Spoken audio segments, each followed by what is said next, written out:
Hey, this is Ruben Lerner, and welcome back to my walkthrough of the Python standard library.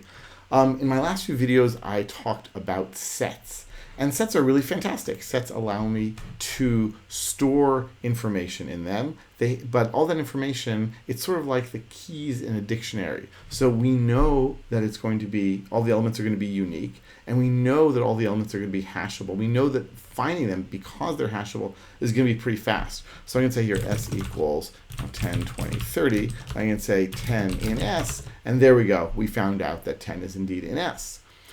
What if I want to put a set inside of a set? So if I say here s1 equals 10, 20, 30, and s2 equals 40, 50, 60, and s3 equals 70, 80, 90, and I want to create a set of sets. So can I say now s equals s1, s2, and s3? No, I can not do that, and that's because it says here set is an unhashable type. Now, what does it mean really to be unhashable? It means that Python's hash function, the function that takes an object and gives us back a number as a result in order to in order to make searching faster. You can think of this function as giving us back a number that allows us to uniquely or almost uniquely identify this object. And because sets are mutable, because we can change sets, sets are one of the many types of data in Python that are unhashable. Now, it is true that you can have a mutable type of data in Python that is also hashable. When we create a new class, that happens to be the case. But for the most part, overall, you can think of there being like a 90% overlap between the terms unhashable and mutable.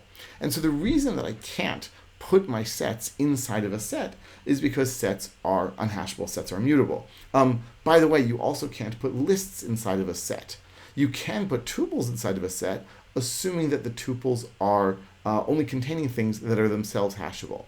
And all this comes back to the hash function. All this comes back to also dictionaries. What if I want to use a set as a dictionary key? So if I say here d equals a new dictionary, I say d of s1 equals 10, it's going to say no way. Look at that, same error message. And that's basically because sets in Python are roughly the same as the keys in a Python dictionary.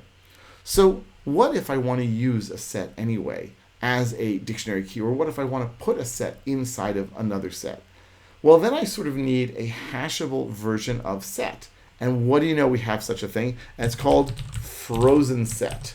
And so if I say here now fs equals a frozenset of 10, 20, 30, and now I say d of fs equals 10, that works. And if I say d of fs, I'm going to get it back. Now, notice a few things here. First of all, I can create a set normally using curly braces with commas between the elements. So I can say s equals 10, 20, 30, and that's a set. Type of s is a set. Another way to do that is to say set of and then give it some sort of iterable. So I can say here 10, 20, 30, and that's going to give me back the same thing, 10, 20, 30, in curly braces, because that's how Python likes to represent it. So this is how I can create a set.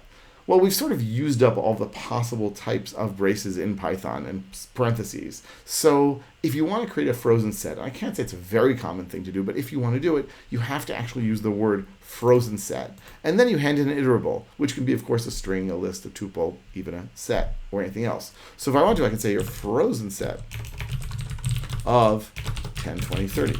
And now we get back a frozen set. That's exactly how it presents itself, as being, frozen set, parentheses, curly braces. So if I say here, what is d keys? See, we can even see in the keys here of my dictionary, it's the frozen set there that is there.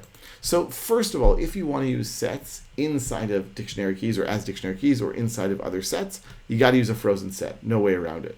Number two, what are the operations you can do on a frozen set? So here I've got frozen set. So I can, of course, say fs, let's say union with fs. Well, that's not going to be very exciting. The intersection with fs is also going to be the same thing. Okay, not so exciting. Is, let's say, 10 a subset of frozen set? Yes, it is. So you can still do all of your various set operations. But of course, you can't change your frozen set. So fs.update of 10, 20, 30, 40 is not going to work. And it even says it's not going to tell you, hey, you can't do that to a frozen set. It's going to say you can't do that to a frozen set because I don't know the update method. I don't have that method available to me. In the same way, I can't say fs.add of 10 because it won't let that happen because it doesn't have that attribute. The same way, I can't remove things either because it doesn't have that method.